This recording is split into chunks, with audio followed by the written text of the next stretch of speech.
Welcome to our drop stitch tutorial. This is a pretty straightforward stitch, and to start I've worked a small piece of garter stitch with 15 stitches. I'm going to work a 3-stitch border on each side and then I'm going to work the drop stitches in the middle. So we're going to proceed in garter stitch. I'm going to slip the first stitch in this piece because I always slip the first stitches of, it's just a habit. So I just slip the first stitch and then knit the 2 edge stitches. If you're following a pattern, obviously you would do as the pattern says. So then you come to the first drop stitch that you want to work, and then you insert your needle knitwise, and then you go around the needle the number of times that you were told in the pattern. And what I've done here is I've gone around 4 times because I've just been using this stitch in the Storm shawl by Joji Locatelli. So again, you can see you insert the needle and then you wrap the yarn around the stitch 4 times. And again, you can just see how you're looping it around. Something to watch for here when you're doing this is that you don't overlap each of the rounds of the needle that you're doing, because that makes it much more difficult to work later on. It kind of clings to the needle as you slide it back and forth. So I'm just going to work, you can see one more stitch in knitwise around the needle 4 times. And kind of what I also do as well is you'll notice I'm pushing with my left hand, I'm pushing the yarn kind of in tidily, because if you can go around, just loop it around 4 times, but I find that just doesn't, it means it doesn't go around either as evenly as it does for all of the stitches, and it kind of makes the elongated stitches less regular when you're coming back. I'm just going to knit to the end of the row. So then you can see them all. They look like little kind of bunched up little stitches, but you can see them all individually if you look quite closely at them.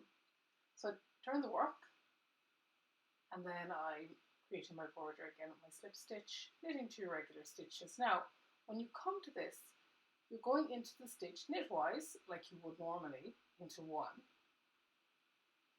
inserting, knitting it, and then what you're doing is you're sliding off all of the extra pieces, and you can see that that has created an ordinary knit stitch with a little bit of a longer loop on it.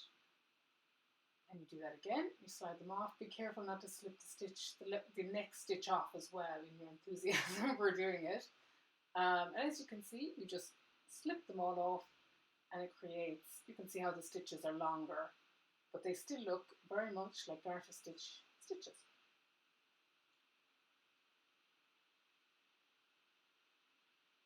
Now, in the pattern that I was following, it said to just knit the 1 loop. And you can see now that you have the same stitch count as you come to the end, because you have knit only 1 of the loops that you created when you made the knit stitch. So as if you were doing an ordinary knit stitch with extra long pieces on it. Now, just to show you as you knit back that it'll look perfectly normal, so I'm going to knit the edge again, and then I come to the next row.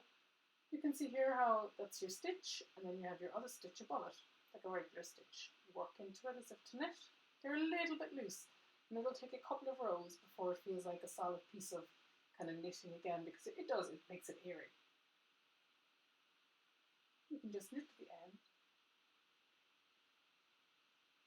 You can see how it's pulling down. Now, because of the way I've worked my borders in this, you do get it isn't sloping quite correctly, but you get the idea that you've created a piece of work with nice elongated stitches in it.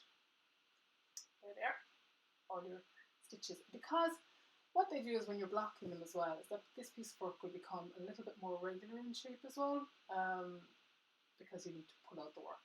So I'm going to just do 1 more row, kind of gives the piece a little bit of structure, and I'll pull it out again and show it to you. So when you're blocking, particularly with a shawl, is to make sure that they look even, and if they look a little bit uneven, you can pass the yarn back and forth between the stitches as well and kind of even them out by kind of fiddling with it a little bit. But if you follow it where you're looping around and kind of tucking it in, you're always wrapping around the same amount of yarn, rather than if you go and you kind of loosely wrap the stitch, in which case you might not have them that evenly across the piece. And there you have it, a small piece of elongated stitches. Thank you so much for listening.